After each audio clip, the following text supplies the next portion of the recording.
The continuum vault rotated above the council world like a polished threat, a prison moon wrapped in geometric auroras, where phase walls folded light into hard angles, and the outer anchor ring glowed with the cold rhythm of engineered inevitability. Inside the Grand Convocation Chamber, 300 delegations watched the projection bloom across the central void as if witnessing a coronation. Zeth-Kai ministers stood in armor, lacquered black and bronze, crests lifted, their posture ceremonial in the way predators sometimes became ceremonial before feeding. The prevailing consensus in the chamber had long treated the Zeth-Kai as brutal, but efficient. That morning, they chose to be theological about it. High Commander Blake entered last, and silence tightened by instinct rather than protocol. He was taller than most in his species, scales scarred at the jawline and throat, old campaign marks left visible as rank insignia. When he spoke, his voice traveled through the chamber's translation lattice with almost no distortion, each syllable clipped as if language itself were another subordinate unit to discipline. You ask why the continuum vault is necessary. You ask whether confinement of lesser populations can be humane. You ask these things because your civilizations still confuse mercy with governance. This structure has broken telepaths who could map 10,000 minds at once, hive ecologies that drowned worlds in numbers, and machine collectives that calculated every outcome except obedience. It did not break because the vault does not negotiate with weakness. It educates it. The projection shifted. Corridors rewrote in real time, doors dissolving into walls, gravity vectors reversing without warning, pursuit lanes narrowing to impossible seams before opening into wider loops designed to exhaust hope rather than body. Several council aides from neutral systems looked away first. Blake continued, and his words took on the cadence of doctrine recited from memory. Power is not cruelty. Power is architecture. Our bloodlines built systems that remain coherent under stress, while yours fracture into faction, debate, and sentimental error. We have studied every known escape paradigm and integrated each failure into the next iteration. Adaptive recursion, species-specific kill zoning, predictive warden deployment. No prison has ever been perfect. This one is functionally complete. A murmur passed through the upper tiers where the Valari delegation sat, pale-fronded and visibly rigid. Senior Envoy Thassil requested recognition and, after a delay just long enough to underline hierarchy, received it. The human assemblies once sheltered my people when no one else accepted our refugee corridors. You are proposing to classify that same species as custodial labor for this site. We register formal objection under Compact 9. Blake turned toward the Valeri tiers with something close to amusement, though there was no warmth in it. Your gratitude has always exceeded your strategic intelligence, Envoy. Minor species survive by attaching themselves to stronger patrons and calling the attachment virtue. You may keep your objection. It has no coercive weight. Then he faced the chamber's human section, where Ambassador Elena Morrison sat upright behind a plain diplomatic console, dark suit severe against the council's ornate goldstone architecture. Blake did not ask permission before addressing her directly. As for humanity, the classification stands. Tool using primates with short strategic horizons, useful in constrained environments, erratic when granted autonomy, and susceptible to morale collapse under sustained confinement. They will serve where they can still produce value. They will learn hierarchy the same way all undisciplined populations eventually do. A few delegations flinched at the bluntness. Others remained studiously blank, calculating trade exposure and border vulnerability in silence. The Zeth-Kai had spent 40 years turning fear into procedure, and procedure into law. Most species had adapted by surviving within the narrow spaces left available. The continuum vault model expanded again, now showing its internal detention matrix. Every branch held historical labels: telepath insurgency, machine revolt, pirate confederation, separatist bloc. The data ribbon at the edge displayed one new category not yet populated: human civilian detention and instructional labor. Blake let the image linger.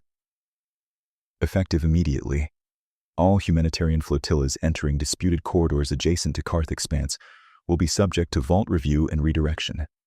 Resistance will be interpreted as admission of hostile intent. Compliance will be interpreted as recognition of lawful authority. This is not an ultimatum. It is administrative reality. By the second hour of emergency session, delegates from 16 systems had submitted procedural protests they knew would fail, and every one of them filed anyway for the record.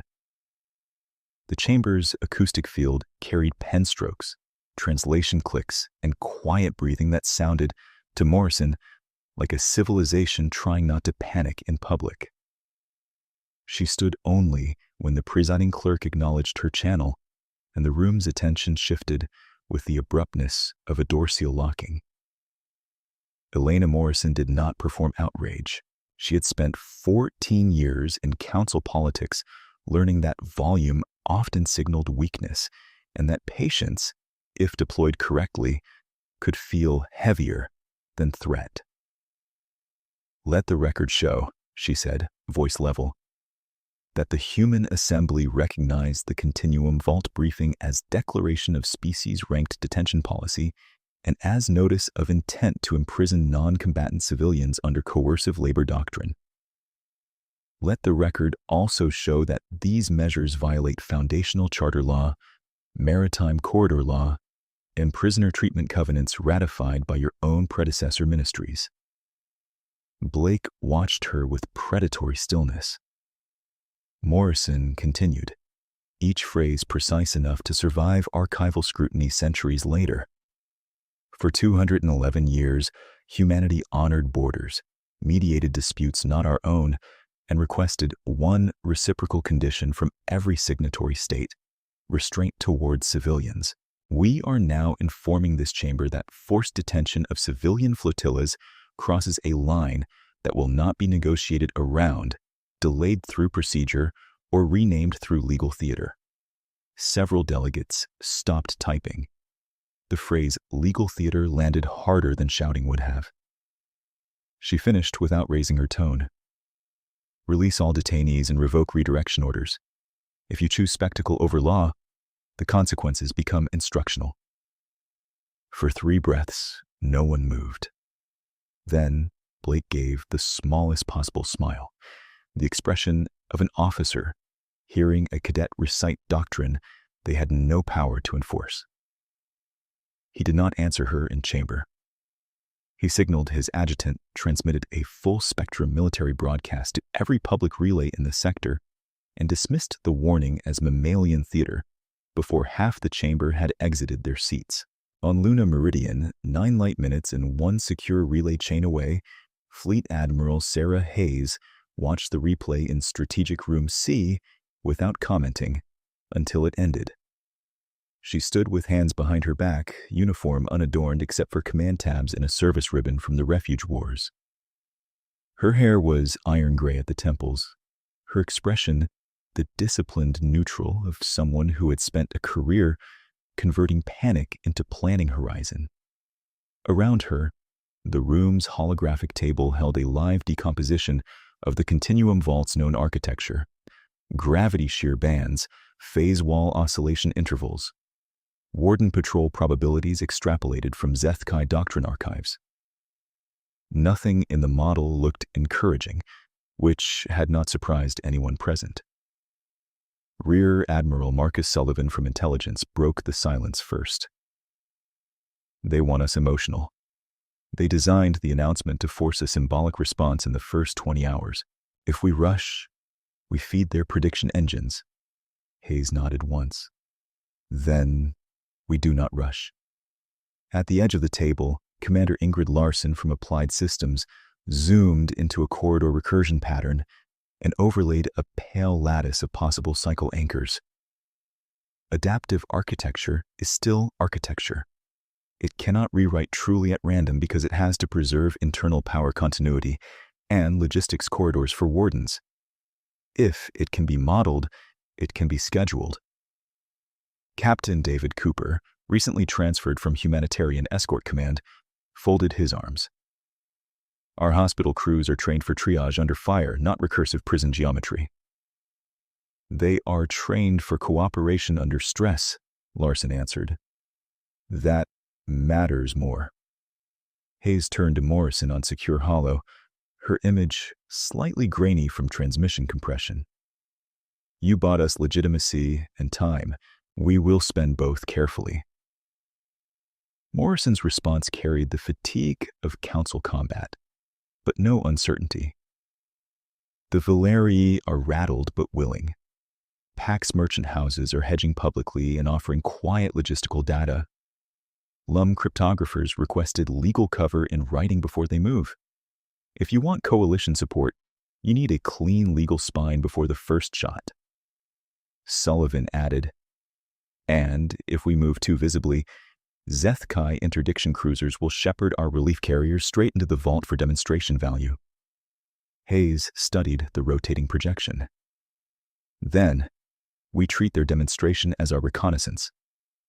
No one in the room mistook that for optimism. It was simply the first workable frame.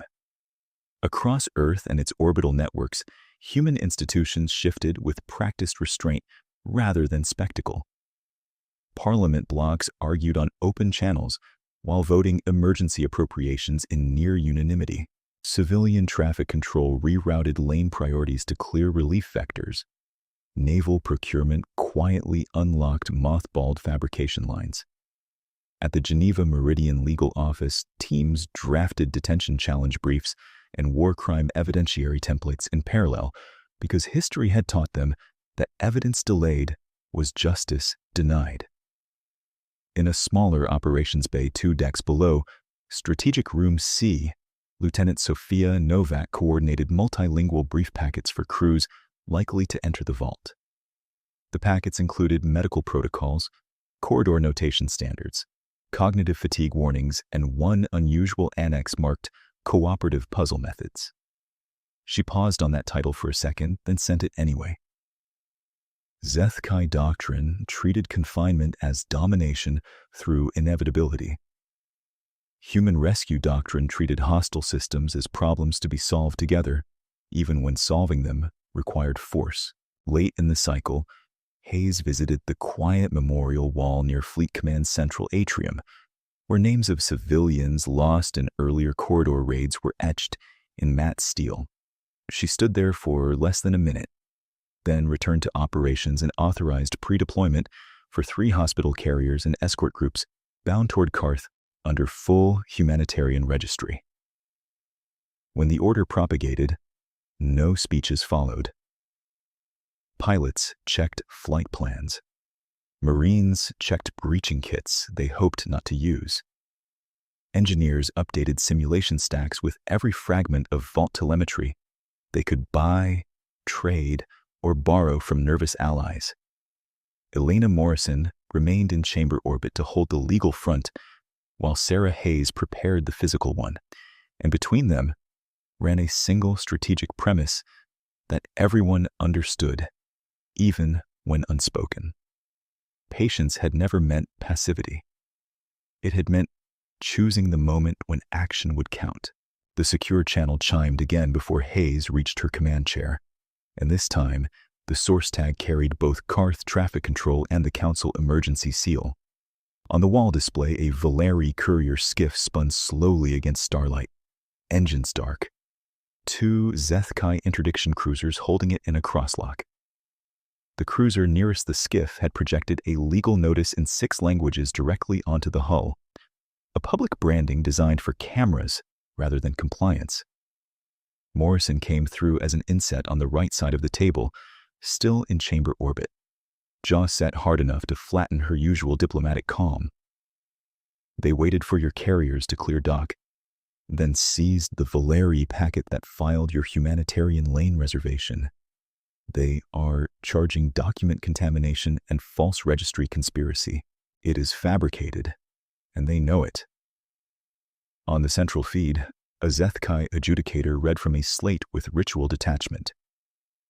By authority of Wartime Custodial Review, all associated traffic designated under this reservation inherits investigatory detention status. Human relief vessels will submit for reassignment to Continuum Labor Administration pending competency assessment. Rear Admiral Sullivan exhaled through his nose, almost amused by the precision of the insult. They are not just challenging our law, they are trying to make us sign our own subordinate classification. Hayes did not look away from the feed. Can the Valeri crew be extracted by council marshals? Not in time, Morrison said. The chamber is arguing procedure while they perform inevitability. The Valeri captain appeared next, pale fronds tucked tight against her neck as she addressed open channels with impressive control. This is Civil Aid Packet Thesil Gray 4. We carry no weapons and no contraband. We invoke Compact 9 witness protection and request neutral escort. The response arrived not from the adjudicator but from High Commander Blake himself, patched into every public relay in the expanse. His image filled the tactical room for a beat, scales reflecting bridge light like lacquered stone. Your request is denied. Minor species persist in a childish belief that signatures can protect them from consequence. Observe now all systems as humanity is instructed in practical hierarchy. Their ships will enter the vault under lawful supervision. Their civilians will discover that protest does not alter architecture. He paused, then tilted his head as if extending courtesy to someone beneath notice. Ambassador Morrison, if you still wish to perform indignation, do so quickly. We begin processing in 40 minutes. Morrison answered before Hayes could speak, and she used council diction sharpened into a blade. Commander Blake, your detention order has no lawful basis, as you are seizing neutral envoys and converting aid traffic into forced labor under species-ranked doctrine prohibited by charter. Release the Valeri crew and stand down your interdiction field. You are receiving this warning in public and in record. If a single civilian is transferred to the vault, your command will be treated as an active criminal enterprise, and your officers will be pursued accordingly. Blake's expression did not change. Mammalian theater, as predicted. He cut transmission. For a breath, the room held only engine telemetry and the soft click of analysts flagging legal packets for archival proof. Then, Sullivan pushed a new layer onto the table, red vectors spilling outward from Karth like a spreading fracture. They are deploying additional cruisers from the polar relay. They intend to herd all 3 hospital carriers and their escorts into the same approach lane. It is staged as a demonstration for the whole council. Larson enlarged the vault schema and highlighted narrow power trunks feeding the phase wall harmonics. If we are forced in, this is still a system. It still has constraints. Adaptive does not mean unconstrained.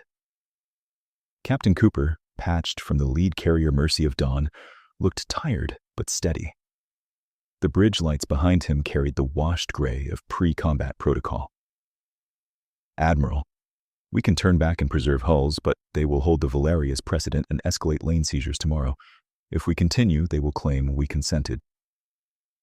Hayes gave him a small nod. Neither interpretation matters. Our actions do. 19 minutes after Blake's broadcast, Hayes transmitted a fleet-wide directive that every ship in the task group received simultaneously, from hospital carriers to tug tenders.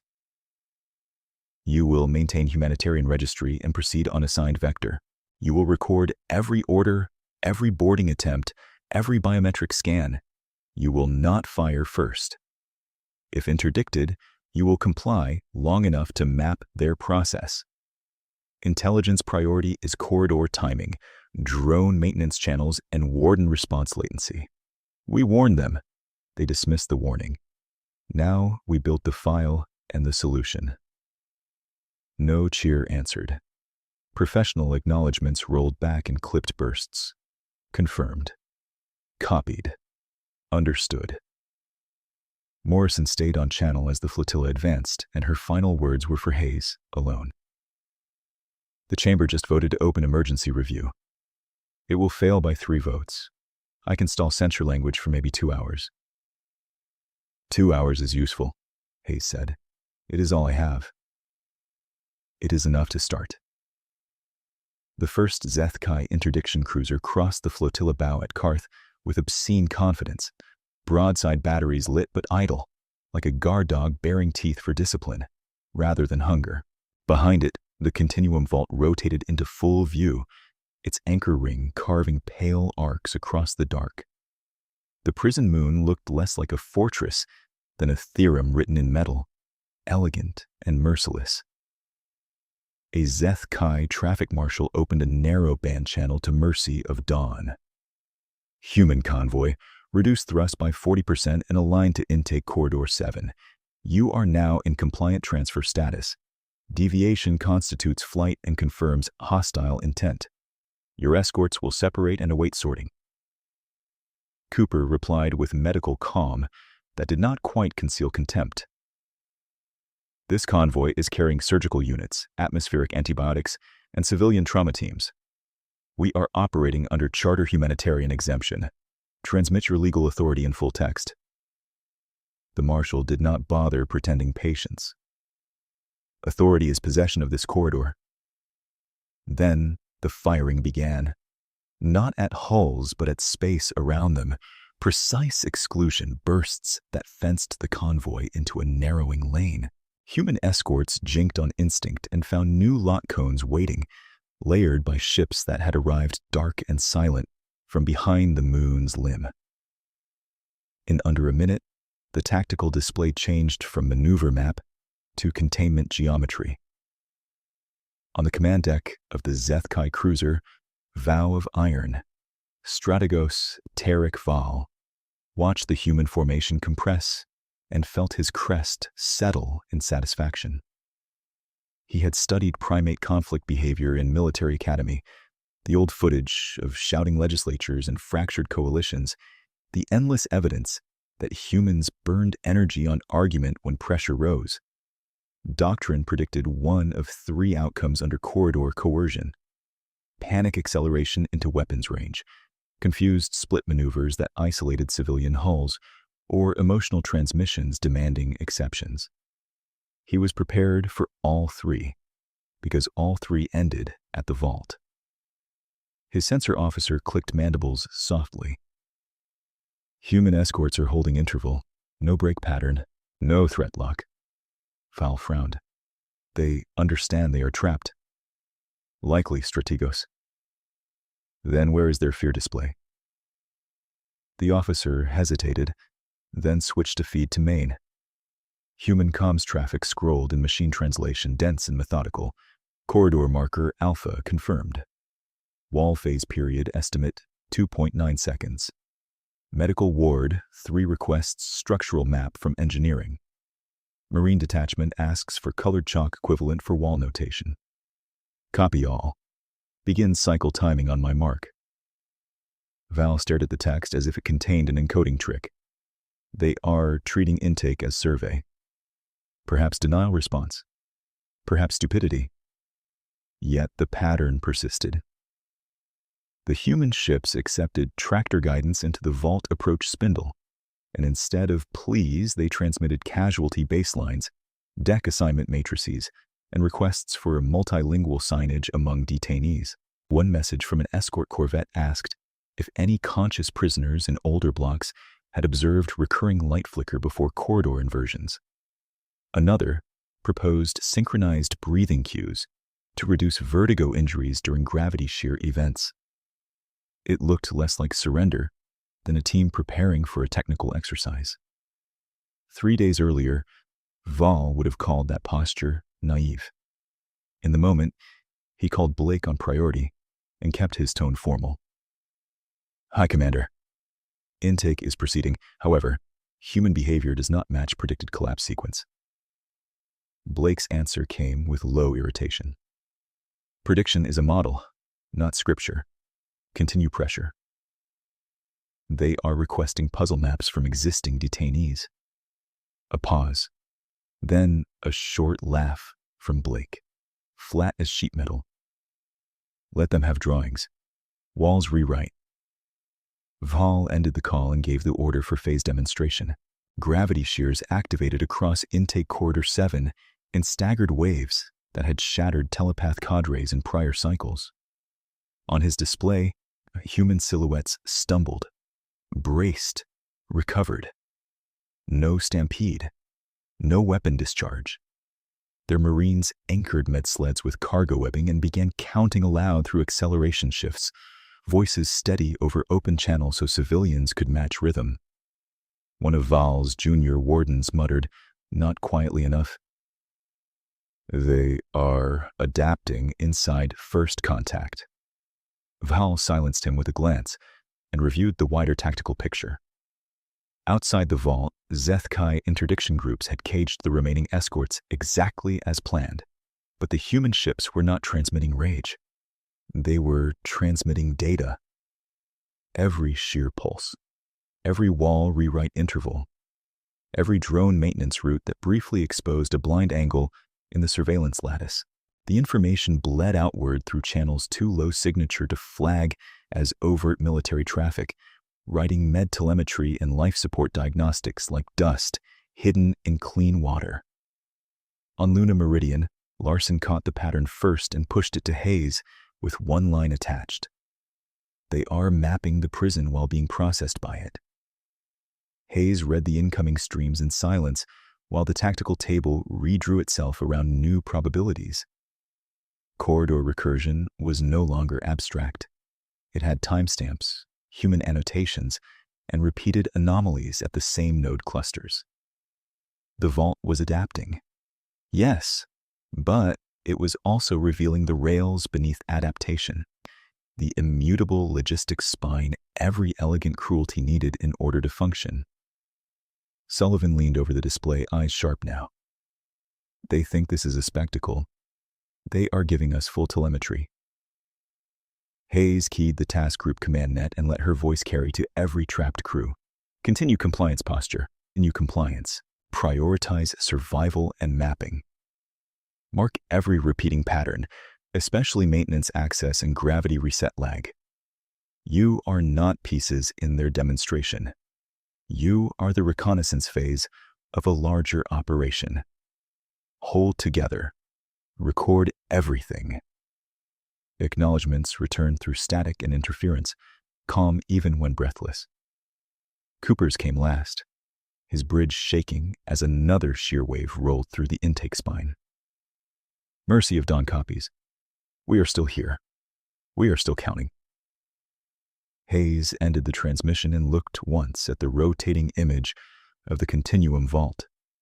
No longer a perfect symbol of inevitability, but a machine beginning to disclose its habits to the wrong species. "Set condition iron across home fleet," she said. "Notify Ambassador Morrison that evidentiary threshold is met. We move from warning posture to response planning now." No one in the room mistook the order for anger. It sounded colder than that, and far more final. Final carried across command nets and diplomatic channels in the same minute. But inside the continuum vault, it arrived as a practical change in how humans started talking to one another. Captain David Cooper heard it first in the rhythm of reports. No one asked whether they could get out. They asked who had a clean count on wall shift intervals, which hatch seals stayed true during gravitic inversion, and whether anyone in Block C could translate the old Lum prisoner markings carved near drainage vents. Another gravity shear hit intake corridor 7, throwing bodies sideways against restraint straps and bulkhead rails. Marines braced med sleds by locking boots into maintenance grates. A nurse from Mercy of Dawn, face pale and jaw set, kept counting aloud so a line of sedated civilians would wake into cadence rather than panic. 2, hold, 3, breathe, 3, hold. When the vector dropped back to baseline, Cooper keyed all decks. New protocol. We treat every corridor as a repeating problem set. Mark surfaces with directional arrows and shift times. Pair one engineer with one linguist and one marine for each movement team. I want cross-species detainees integrated where possible. If they lived here longer than us, they know things we do not. A Zethkai warden monitoring the channel cut in, amused and sharp. Primate Captain, your assignments are irrelevant. Corridor authority remains with us. Cooper looked up at the surveillance node in the ceiling and answered with perfect administrative courtesy. Understood. We will continue making ourselves useful. He muted the channel and the nearest Marine let out a brief laugh despite the shaking deck. Useful is doing a lot of work there, sir. Best kind of understatement, Cooper said. Keep moving. Within 20 minutes, human teams had turned 3 detention tiers into a distributed notebook. Colored antiseptic tape from medical kits became route markers. Surgical chalk labeled junctions where phase walls rewrote every 91 seconds. LUM detainees contributed compressed symbol strings that mapped dead-end recursion loops in ways no one species would have invented alone. A Valeri mathematician, detained 2 cycles earlier for registry contamination, identified that the wall pattern did not actually randomize after failure as Zethkai doctrine claimed. It shifted among constrained families. Commander Ingrid Larson, aboard Luna Meridian, received the first annotated bursts hidden inside life support telemetry and pushed decoding overlays back through legal communications channels the wardens had not yet restricted. She sat in a dim operations bay with 40 scrolling windows and spoke to Cooper through encrypted medical update format, because anything labeled trauma logistics passed inspection faster. Captain, we decomposed 47 rewrite events from your tier and 2 older blocks. There are only 12 stable corridor families in this section, not open recursion. Repeat, 12.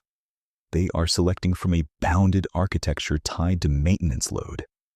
Cooper wiped condensation from a cracked display and watched a fresh wall dissolve into another with almost theatrical cruelty. Say that again for everyone hearing static and stress. 12 corridor families. You are not in a living maze. You are in a scheduler pretending to be a god. The sentence propagated across human and detainee channels in seconds. A mechanic from the escort corvette Halberd copied it onto a bulkhead with medmarker in 3 scripts. Not a god. A scheduler. Strategos Tarek Fall observed the same traffic from Vow of Iron and felt something unfamiliar press against his training. Not fear yet. Irritation with edges. Human detainees were supposed to splinter by profession, rank, and species proximity pressure. Instead, they were fusing into mixed teams and creating common notation that survived translation loss. Every time wardens reset a sector to break momentum, humans used the reset as new data. The vault had been designed to punish individual escape attempts. It had not been built to host a species that defaulted to collaborative analysis under duress. His sensor officer flagged another anomaly. Strategos, warden response times are lengthening in Block 7 through 9. Detainees are predicting safe windows and moving before intercept. How? They are timing harmonics in the gravity shear pretone and counting light flicker and phase emitters. Val stared at the line long enough for his crest to flatten. The pretone is below most species' perception. Humans appear to perceive it, or infer it. Either is unacceptable. He opened a command channel to Vault Central and ordered immediate pattern randomization in all intake sectors. The warden prefect replied with procedural stiffness that bordered on embarrassment. Randomization already at maximum authorized variance. Additional variance risks power, discontinuity to internal locks. Authorize it. Negative. Commander Blake restricted full variance after Cycle 19 failure in machine revolt containment. If locks desynchronize, we lose sector segregation. Val cut transmission before his temper spilled onto record. The machine that symbolized Zethkai inevitability was refusing his impulse because older scars were still coded into it. Architecture had memory. So did bureaucracy. Inside Block 8, the tide shifted in a way no external battle report could capture. A group of detainees that had not spoken to one another for weeks started sharing route fragments across species lines once humans standardized marker conventions. A Kith avian prisoner with a damaged wing tapped ventilation cadence patterns that aligned with Larson's 12 family model. 2 LUM cryptographers reconstructed a probable transition tree from nothing but scratch marks and light outages. Human Marines stopped leading from the front and started rotating position to whichever partner had the best local insight. A small procedural choice that turned desperate clusters into teams with agency. When a warden squad drove into Junction F to reassert control, they entered precisely as a predicted gravity inversion hit. Humans had not caused the shear. They had scheduled around it. Wardens slammed into deck rails, weapons drifting wide as vector changed. Marines advanced in controlled bursts, disarmed 2, sealed the rest behind a maintenance iris, and withdrew with no fatalities on either side. Cooper logged the encounter in legal language before anyone could reframe it as riot violence.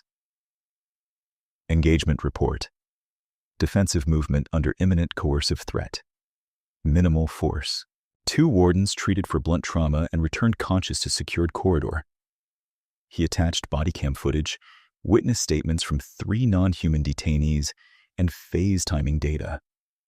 Evidence traveled faster than outrage. 40 minutes into the intake cycle, the first Zethkai control team submitted a formal query, asking why Block 8 suddenly reported 93% detainee survival under conditions calibrated for attritional compliance. The answer from local wardens was blunt enough to bypass doctrine filters. They are solving the prison together. On Luna Meridian, Hayes watched the feed grow from fragmented telemetry into an emerging operational map. Sullivan overlaid warden movement with detainee route adaptation and frowned in reluctant admiration. They are not just surviving, they are learning faster than the vault can punish. Larson tapped a cluster near the polar spine where maintenance drones cycled through identical service hatches every 6 minutes. And, while everyone watches detainees move, these channels stay underprotected. The vault assumes maintenance equals background. Hayes did not smile. Background ends when someone takes notes. She keyed Morrison on secure diplomatic line. The ambassador appeared against the goldstone backdrop of a council antechamber, eyes shadowed, voice controlled. Tell me you have something I can weaponize in procedure. We have admissible proof of unlawful detention and species-ranked coercion already. We now have secondary proof the vault safety claims were fraudulent. Their own design prioritizes punishment theater over life support stability. Morrison absorbed that, then nodded once. Good. I will force emergency inquiry language and drag every neutral delegation into public position. They can abstain from courage. They cannot abstain from evidence. Keep the legal front alive, Hayes said. Inside the vault, our people just found the first seam. The seam widened by increments, not miracles.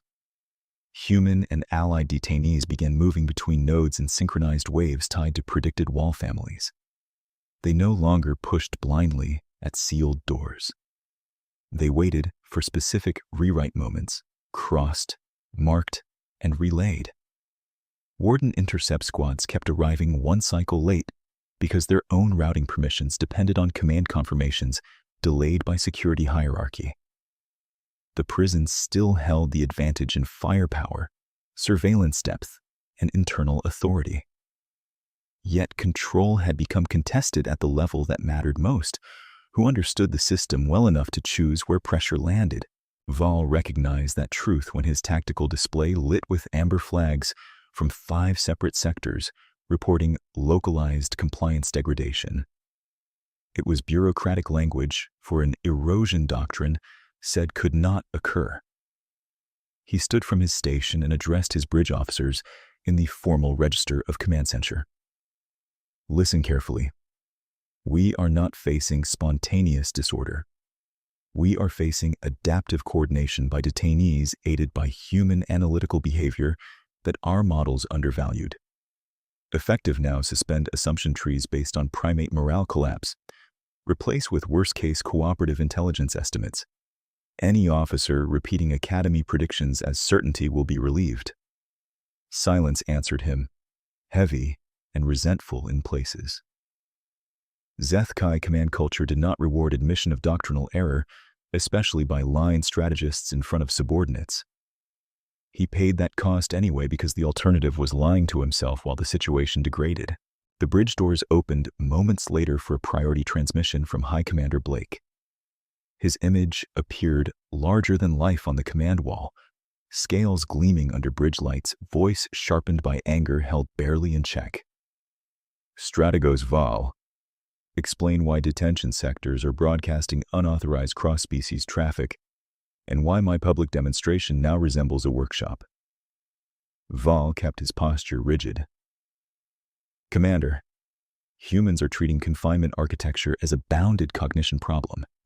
They are integrating detainee knowledge across species and predicting corridor family transitions. Current suppression protocols assume individualized panic and are therefore underperforming. Underperforming, Blake repeated with dangerous softness. You speak as if this were an engineering review. It is now an engineering battle, Commander. For 2 breaths, Blake said nothing. Then he delivered a declaration meant for every officer listening, and perhaps for himself. The Continuum Vault remains unbreached. No detainee has exited custody.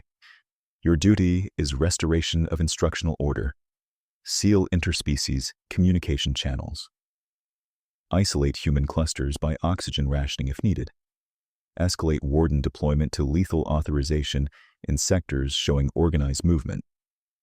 I will not have our authority diminished by improvising mammals who confuse pattern recognition with sovereignty. Val did not flinch outwardly.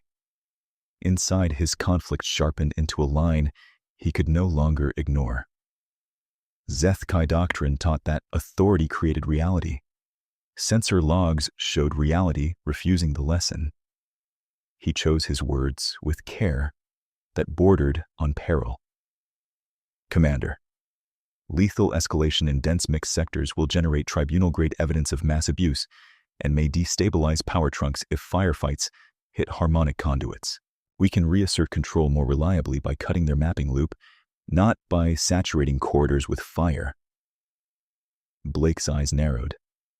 You are advising restraint toward detainees in active defiance. I am advising victory that survives scrutiny. The channel went cold for a moment that stretched. When Blake answered, contempt rode every syllable. You are advising fear dressed as process. Execute my order. Transmission terminated. No one on Vow of Iron moved until Val gave the next command. He stood very still, then spoke in clipped sequence. Implement communication constriction at junction relays only, not full oxygen penalties. Double warden teams in maintenance adjacent sectors. Reconfigure pursuit routes through corridor family 9 and 11. We regain predictive initiative. His operations chief hesitated. Strategos. That modifies the commander's lethal directive. It executes the intent while preserving infrastructure. Another hesitation. Shorter. Understood. As orders rippled outward, Fall watched the vault projection rotate above his console, still magnificent, still terrifying, and no longer mythic. For years, it had symbolized Zethkai supremacy because no one had challenged its premise. Now, the premise had been challenged by detainees with chalk, med tape, and shared timing counts. The thought would have sounded absurd in academy halls. On his bridge, absurdity had become a live operational variable.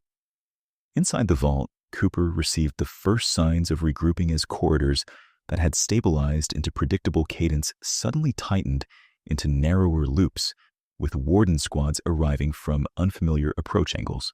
He glanced at a wall marker where someone had written the old line in 3 scripts and then added a 4th beneath it.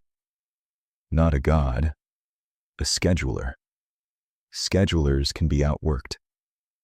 He keyed his net, voice hoarse and steady. All teams Zethkai are adjusting. Good. That means they finally see us. Update model sets for Family 9 and 11. Keep mixed squads intact. We're still counting. Across sectors of steel and shifting gravity, the counting resumed while both sides prepared for a harder phase neither could avoid. What the Zethkai did not realize was that counting had never been the end state for human crews. It was calibration. In Operations Bay 3 on Luna Meridian, Lieutenant Sophia Novak sat between 2 cyber warfare specialists and a LUM volunteer cryptographer, watching maintenance drone telemetry arrive disguised as sanitation diagnostics. The stream looked harmless by design: battery temperatures, filter loads, actuator wear.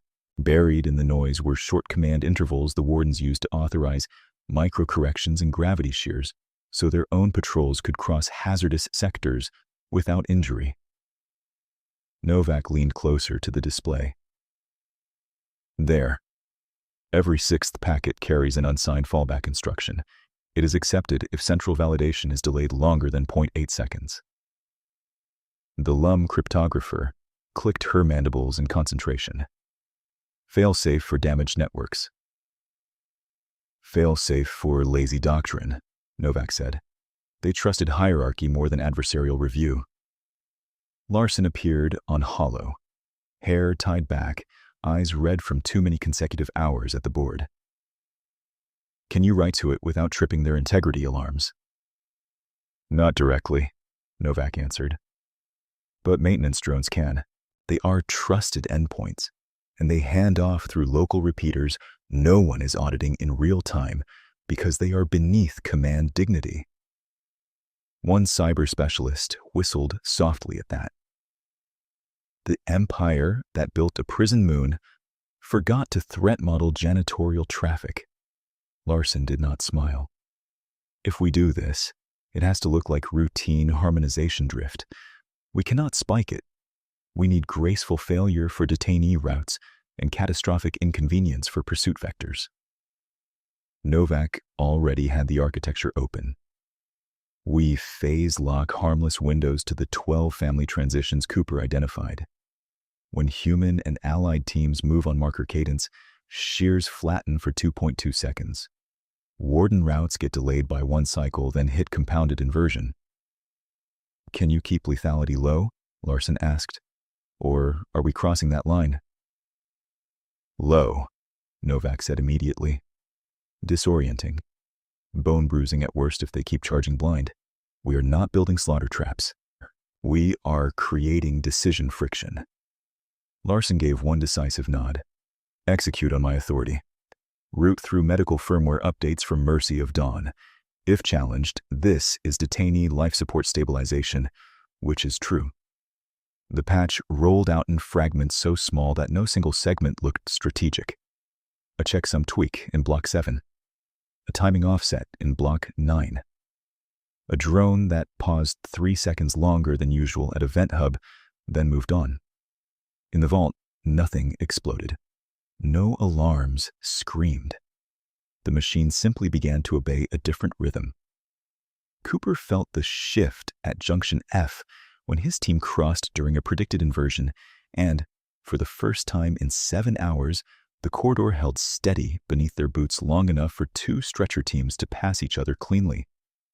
Behind them, a Warden pursuit unit rounded the turn at full speed and hit a delayed shear that flipped the vector sideways.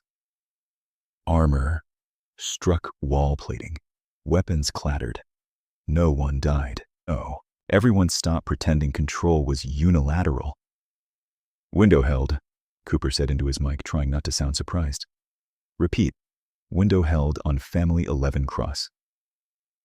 A Valari mathematician beside him replied with trembling excitement. "Then the model is no longer observational. It is interactive." Across 3 sectors, similar reports arrived in tight succession. Safe corridors for mixed detainee teams appeared exactly where human markers said they would. Warden squads entering by old pursuit doctrine met unstable cascades that forced them to withdraw and reroute. The vault had not been conquered, but it had been rewritten at the level that mattered: who could move with confidence and who had to guess. On Vow of Iron, Strategos Val watched his pursuit, overlays fracture. "Why are wardens colliding with active inversion zones?" he demanded. His operations chief swallowed. "Local harmonics are drifting against command route tables. Maintenance reports show minor emitter desync and drone lag." "Minor does not produce this pattern." Val's claws tapped once against the console, a tell he usually controlled. "Audit drone command signatures." "We are trying. Log volume is saturated with medical stabilization traffic from detainee sectors." The words landed like impact rounds. Medical traffic. Human crews had hidden operational control inside humanitarian maintenance streams, and because Zethkai command culture despised low-status systems, the exploit had matured in plain sight. Val opened a priority channel to Blake and did not soften his tone. "Commander, we are under active firmware manipulation through maintenance infrastructure. Recommend immediate suspension of autonomous drone authority and sector-wide manual override." Blake appeared, expression carved from fury. "Suspend drone authority, and we lose sanitation, atmospheric balancing, and half our door controls for 6 hours." "Then we choose where we lose," Val said. "Right now we are losing everywhere." Blake's silence carried visible effort.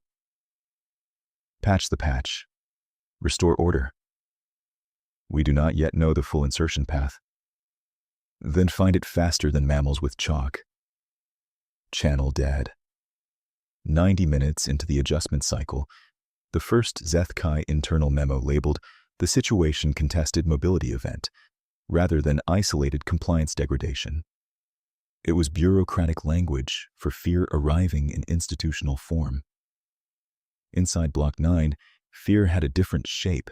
A Kith elder who had not stood upright in days crossed a stabilized corridor with 2 human marines supporting his weight, then laughed, sharp and incredulous, when the warden squad behind him hit another mistimed shear and had to retreat. The laugh spread through the chamber in fragments, then in full. Not triumph yet, relief with teeth. Cooper keyed command net. "All teams, phase windows are ours if we stay disciplined. No hero runs. Move only on confirmed cadence. If wardens are down, secure weapons, bind injuries, and keep going." A junior Marine asked, "Sir, they would not show us that mercy." Cooper answered while tightening a tourniquet on a stunned warden's arm. "We are not here to become them. Document, disarm, treat, proceed." That sentence moved faster than orders usually moved. In the vault's acoustic maze, it became policy. On the diplomatic side of the war, Morrison used the same hour to force open a procedural gate Blake had assumed closed. She stood in the emergency chamber beneath cold white lights, flanked by a delegated Valeri legal representative carrying senior envoy Thessel's filed affidavit and a Pax legal observer who looked as though she had not slept in 2 days. Morrison projected synchronized footage from 6 detainee sectors, time-stamped and cross-certified, showing wardens receiving unstable route guidance from their own system, while detainees in mixed teams crossed safely under human-coordinated markers. "This is not riot footage," Morrison told the chamber, voice hard and level. "This is proof that the Continuum Vault's operating claims were fraudulent, its detention regime unlawful, and its command structure unable to guarantee basic life safety even for its own personnel. Species-ranked custody under these conditions is not governance. It is industrialized abuse, wrapped in technical language." A Threxian delegate tried to interrupt on jurisdiction. Morrison cut through him with statute numbers and chain-of-command authentication, then yielded the floor to the Valarii representative, who entered Thassil's pre-recorded statement into the emergency record. Thassil's voice carried through chamber speakers with a steadiness born from old debts and fresh rage. "Centuries ago, humans opened refugee corridors for us when stronger governments called us disposable. Today, those same humans are inside your celebrated prison-sharing route maps, medical supplies, and risk with strangers they did not know yesterday. If this council still cannot distinguish civilization from predation, then your charters are decoration." The chamber did not vote that minute. It did worse for the Zethkai. It hesitated, publicly. Back inside the vault, human resolve hardened into the practical rituals that frightened empires more than speeches. A nurse from Mercy of Dawn taught a lum technician how to pack a shoulder brace using torn uniform webbing. A Marine squad rotated ration packs so non-human detainees with incompatible metabolism got first claim on the few nutritionally neutral bars. Engineers marked safer crossings with symbols even exhausted children could follow, though there were none in these blocks because Zethkai intake doctrine kept minors in separate sectors for leverage. No one had to announce why they were fighting. It was visible in every small decision. Hayes watched those decisions through live feeds from Strategic Room C and finally addressed the entire trapped flotilla on secure broadband. Her transmission was short, stripped of ornament, and heard in corridors where gravity still groaned like a living thing. "For 211 years we accepted the burden of restraint because peace purchased with patience saved more lives than pride ever could. You are proving right now that restraint was never weakness. You are proving that cooperation under pressure outperforms domination under armor. Hold your lines. Protect each other. Keep recording. We are building the doorway out, and when it opens, every prisoner who can move will walk through it." Acknowledgements returned from humans, Valarii, Lum, Kith, and voices Hayes did not recognize.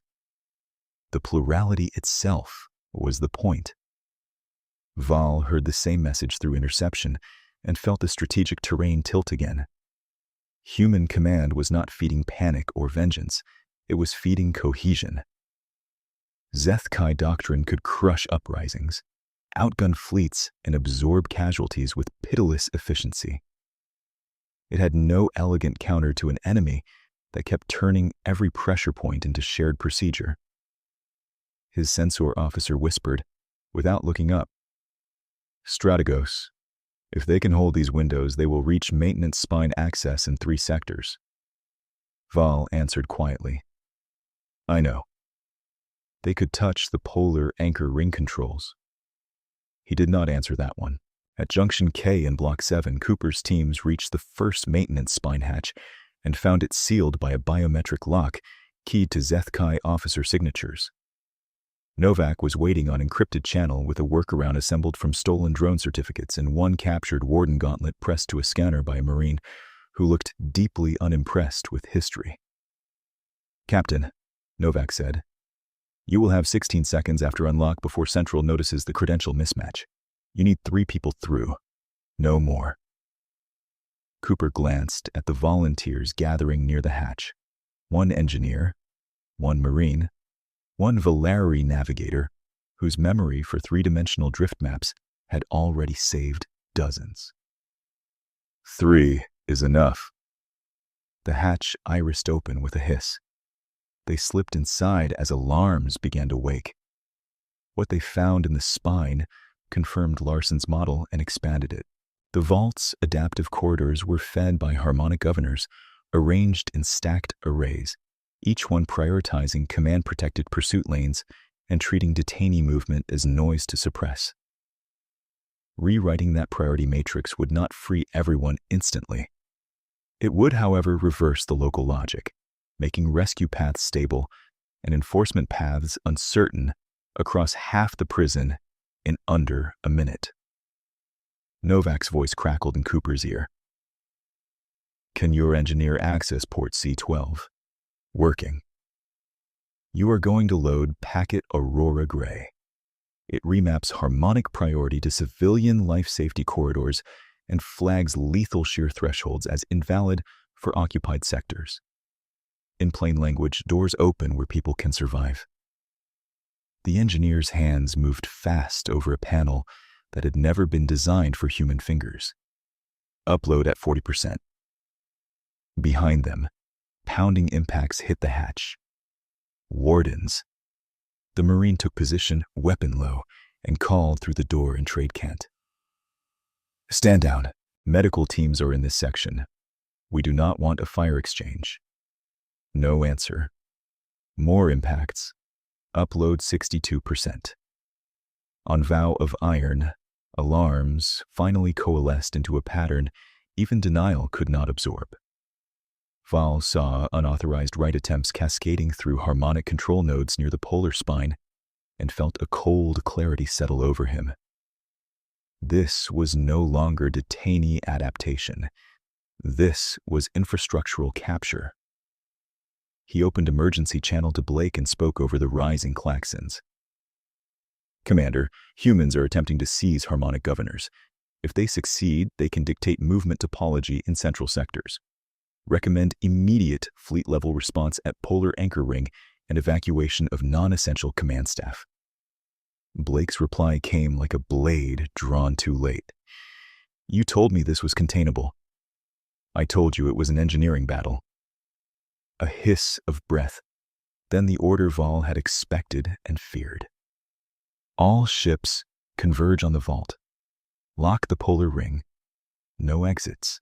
If we cannot demonstrate order, we will enforce silence." That last phrase told Val everything. Blake was willing to crack the prison to preserve prestige. Humans were trying to open it without slaughter. Moral language rarely influenced Zethkai strategy, but operationally, the distinction was decisive. One side was optimizing for control at any cost. The other was optimizing for lives under constraint. In prolonged conflict, the second framework scaled better. Inside maintenance spine, K7, upload hit 94%. The hatch buckled inward by 2 centimeters under warden breaching tools. Cooper looked at the Valaria navigator who met his gaze with fierce calm and said, "If this works, mark route lights in violet. My people will follow violet." Cooper nodded. "Violet it is." Upload complete. Novak triggered the packet. Across the continuum vault, corridor lights flickered from sterile white to deep violet along newly stabilized transit paths. Gravity shears in occupied detainee sectors flattened to survivable thresholds. 12 sealed medical wards unlocked simultaneously. 317 cells received open route indicators for the first time since intake began. Warden pursuit overlays dissolved into contradictory arrows. For 4 stunned seconds, the prison forgot how to be a prison. Then, every command board in the system lit with one shared alert. Harmonic priority reassigned by unauthorized coalition process. Hayes saw it from Luna Meridian and did not waste the moment. "All units," she said, voice cutting through overlapping confirmations. "Phase 2 is active. Launch breacher groups toward polar anchor ring. Interdiction fleet will move to extraction corridors and hold fire unless fired upon. We are no longer mapping the system. We are taking custody of it." Outside the vault, human strike craft ignited from silent drift to full burn. Vectors converging on the glowing ring Blake had treated as untouchable doctrine. Inside the prison, violet root lines spread through steel arteries like deliberate lightning, and prisoners who had spent years learning hopeless geometry started moving toward air, toward ships, toward each other. The final confrontation was no longer theoretical. It was inbound on 3 axes and closing fast. The first human decoy frigates broke from cover as if panicked, burning hard away from the vault's equatorial plane and broadcasting frantic engine telemetry on open military bands. Zeth-Kai heavy batteries pivoted towards the apparent retreat with reflexive contempt, exactly as Admiral Hayes had predicted, and for 8 seconds the polar anchor ring's maintenance spine dropped below full defensive saturation. That was all she needed. "Execute Trident," Hayes said. 3 stealth breachers that had ridden cold in the prison moon shadow ignited at once and knifed into the maintenance lattice. Their payloads were not warheads. They were inertial buoy chains, each one the size of a rescue pod, each one programmed to lock local geometry into mutually incompatible maps, depending on transponder identity. Human and coalition signatures received smooth corridor continuity. Zeth-Kai reinforcement vectors received cascading frame jitter that turned straight-line interception into stuttering dead ends. On the bridge of Vow of Iron, Strategos Val watched his tactical display fracture into islands of red and amber. Squadrons that should have converged in layered defense now occupied isolated pockets separated by unstable approach lanes. He tried manual regrouping, then hard reroute, then brute force thrust through jitter space. Ships answered with collision warnings and pilot refusals. "Who authorized this topology?" he snapped, already knowing the answer. "No one on our side," his operations chief said, voice gone thin. Below them, violet-lit extraction corridors opened through the vault, while human boarding columns rose along stable vectors like disciplined tides. Marines moved with engineers and medics in the same files, breaching tools stacked beside trauma kits, every motion tuned to a map that had seemed unattainable 6 hours earlier. 23 minutes after Phase 2 began, the battle expanded from containment to decisive engagement.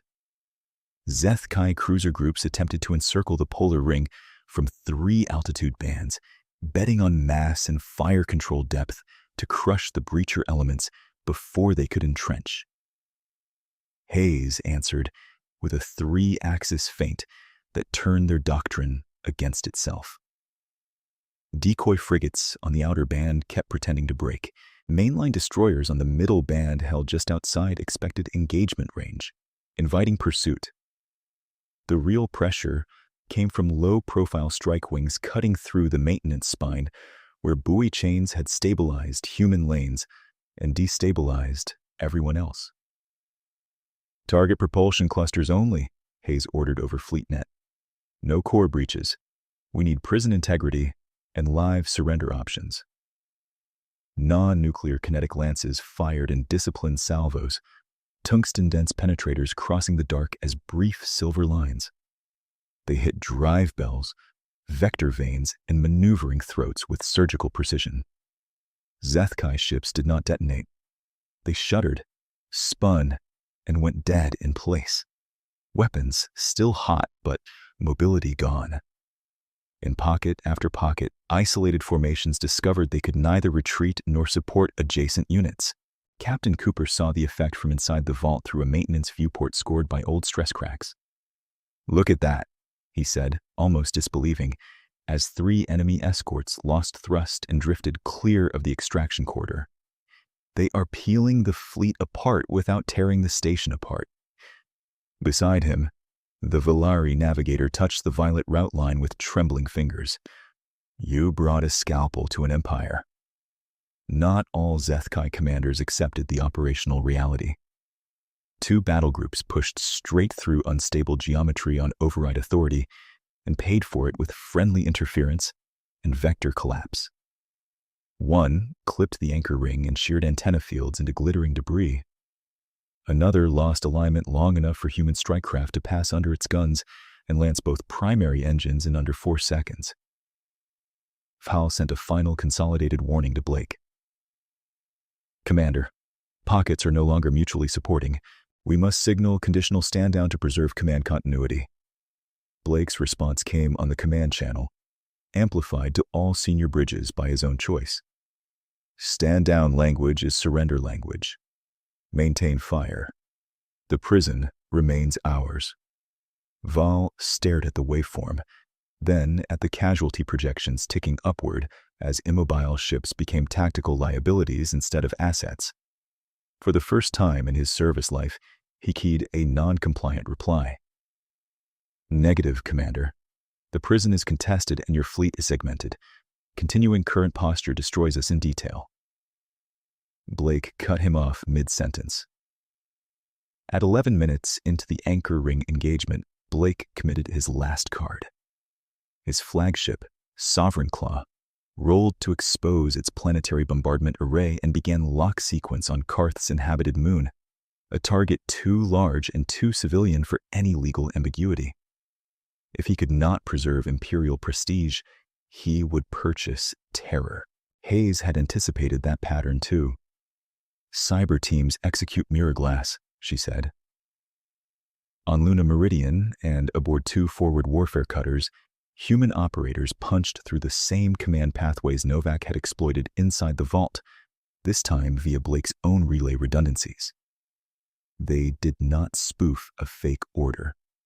They hard-cut his fire control stack at the root, stripped target authority from bombardment batteries, and reflected active lock geometry back into Sovereign Claw's launch architecture.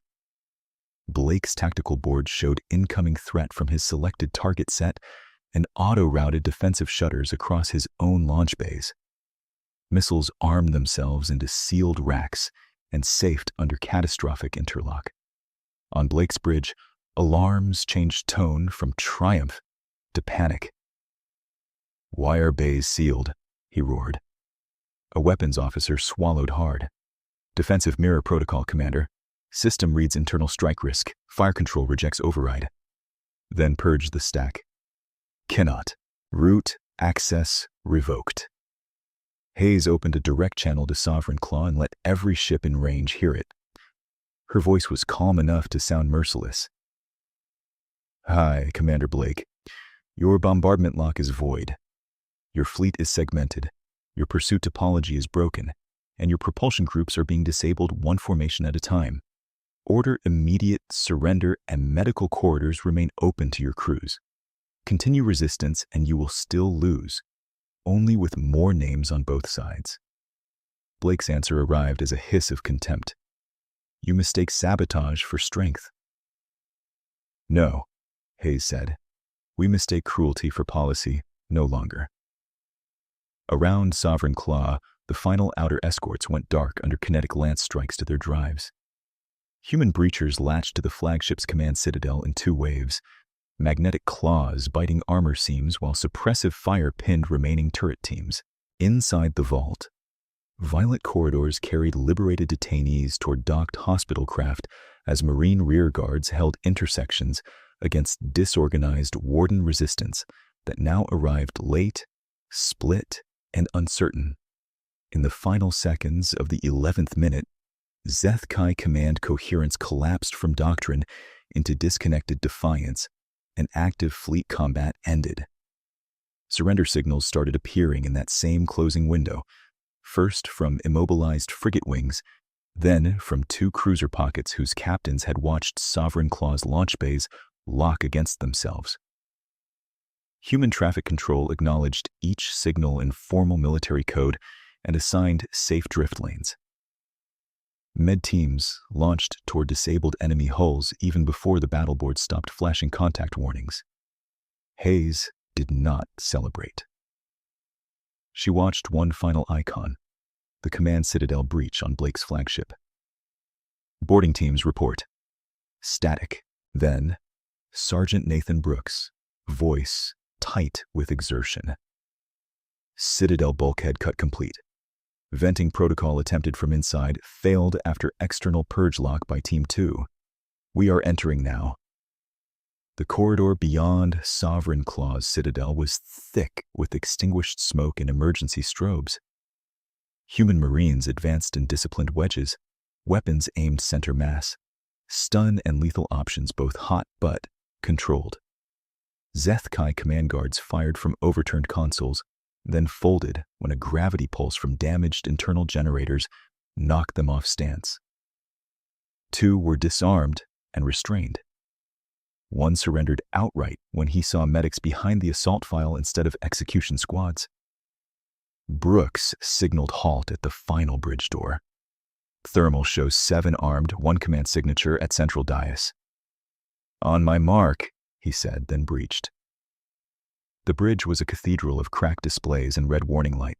High Commander Blake stood at the command dais, one hand on a manual override lever that no longer answered him, the other holding a sidearm pointed nowhere useful.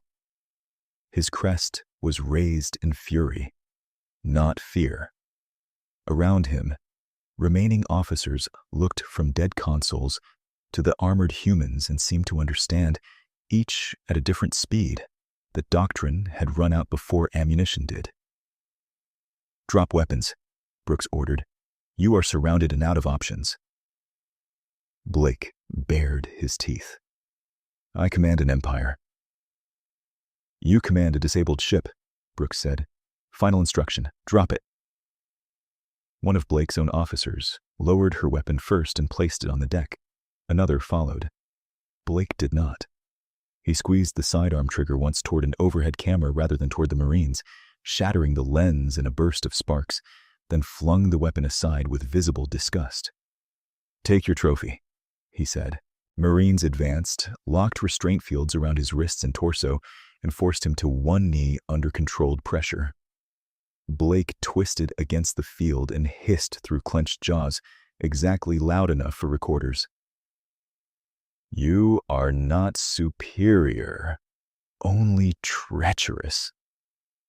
Hayes entered the bridge moments later through the breach corridor, helmet off, expression unreadable in the emergency light. She stopped 3 paces from Blake and answered, in a tone that made the bridge feel suddenly smaller. "No, Commander. We are finished being patient with cruelty." Blake tried to rise. The restraint field held.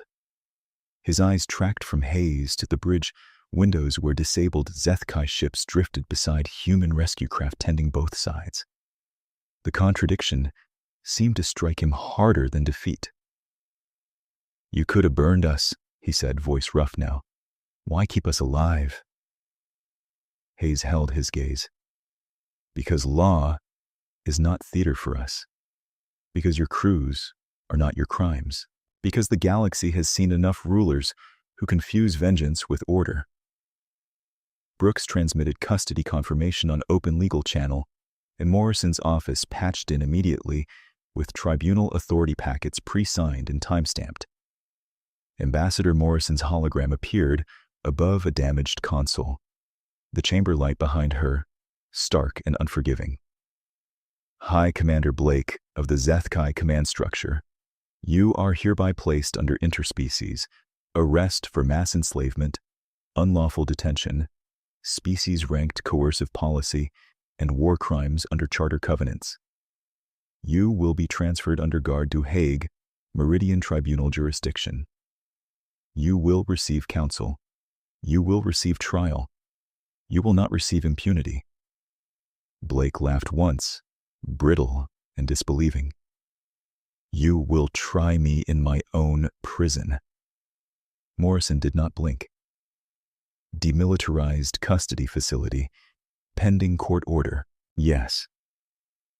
The bridge clock rolled forward while Marines secured data cores, tagged weapon safes, and escorted surviving officers to medical triage. 40 minutes after the breach, Blake was marched through his own command corridor in restraint light, past bulkheads stamped with Imperial crests and fresh evidence tags. Zeth-Kai crew watched in silence. Some looked enraged. More looked hollow. At the transfer bay, Vol waited under guard, having surrendered Vow of Iron when his propulsion died and his remaining batteries were bracketed by human destroyers with clear firing solutions they never used. He inclined his head toward Blake, formal even now. "You were warned," Val said quietly. Blake's answer was a low growl. "By cowards and clerks." Val glanced toward the docking cradle where liberated detainees were being loaded onto hospital carriers under violet guidance lights. "By engineers, medics, and witnesses," he said. "Those are harder to defeat." Blake turned away, but not before the smallest fracture crossed his composure. The shuttle to Hague Meridian departed under escort with its transponder public by deliberate decision. No secret prison, no hidden disappearance, no martyr narrative for loyalists. Just custody, evidence, and process in full view of a galaxy that had been told inevitability was permanent. As the shuttle cleared the bay, Hayes remained at the viewport beside Cooper and watched the continuum vault rotate below, still dangerous, still scarred, and no longer owned by fear. Behind them, secure channels filled with surrender acknowledgments from the last isolated Zethkai pockets, each one logged, each one answered with medical and disarmament instructions rather than reprisals. The battle had ended. The reckoning had started. The battle had ended. The reckoning had started. In dock spine 2 of the Continuum Vault, it smelled of hot metal, antiseptic, and exhausted bodies, and none of those smells cared which uniform someone wore. Human medics had established triage line with harsh efficiency, violet guidance strips still glowing underfoot, while surrendered Zethkai crew were processed beside liberated detainees from 12 worlds. The line did not split by species. It split by urgency. A Marine sergeant from Halberd held position at the intake gate when a freed detainee from a raided colony pointed at a cluster of restrained wardens and demanded immediate execution in a voice raw from years of confinement. Around them, several others echoed the call, grief sharpening into a single, dangerous impulse. The wardens heard every word and braced for it. Admiral Hayes stepped into the center lane without raising her voice. "Look at me and listen carefully. Justice is now underway in full public record. If we start selecting who receives law and who receives revenge, we hand Blake his final argument from inside a cell. These crews surrender. They disarm. They receive treatment, and they face tribunals where evidence survives appeal. That is not mercy for cruelty. That is civilization refusing to imitate it."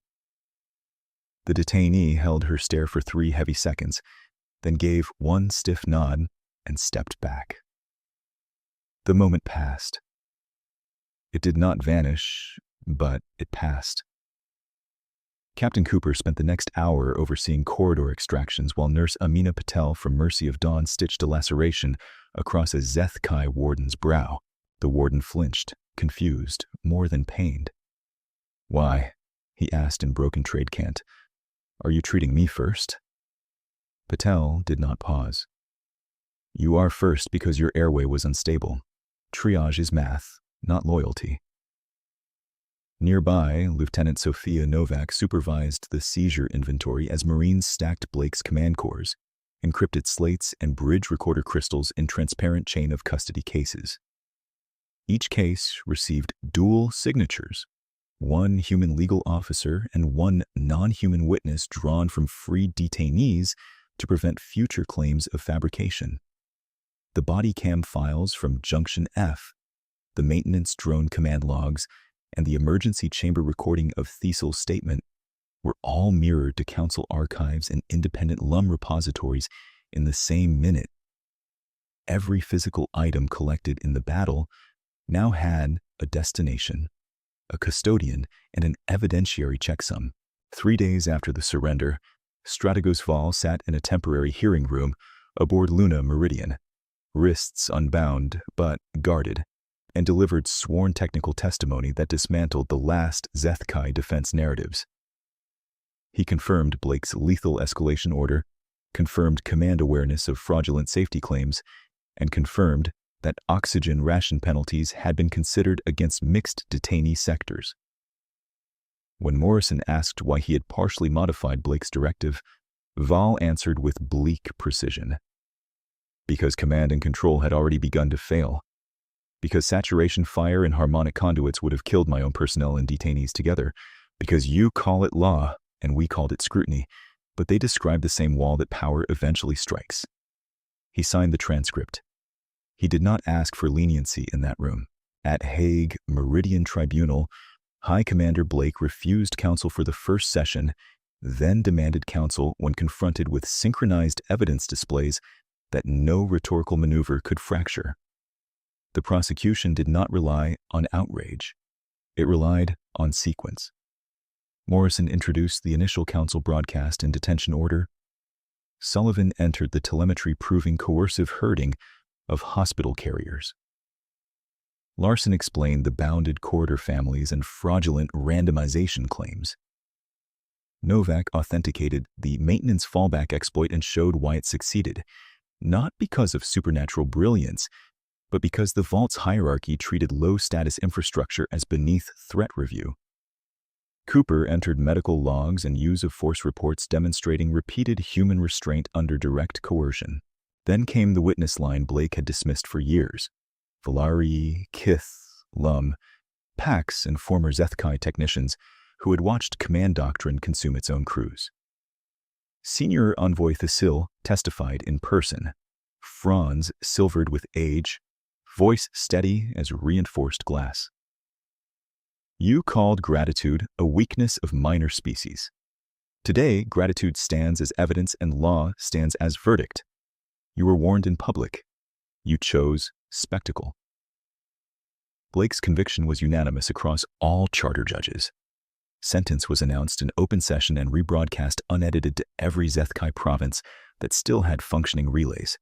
Permanent imprisonment under monitored conditions in the demilitarized Continuum Vault, now reclassified as an interspecies rescue and rehabilitation site, with no command authority, no military communication privileges, and mandatory archival labor indexing the names of those unlawfully detained under his policies.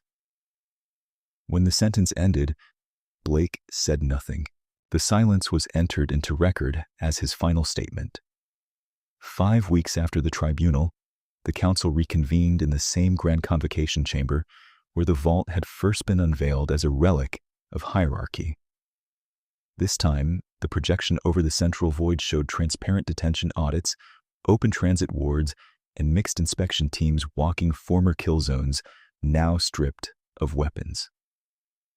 Morrison stood again at the same console and read the core terms of the Karth Accords, while delegates who had once calculated abstention now requested speaking time to be listed as co-sponsors.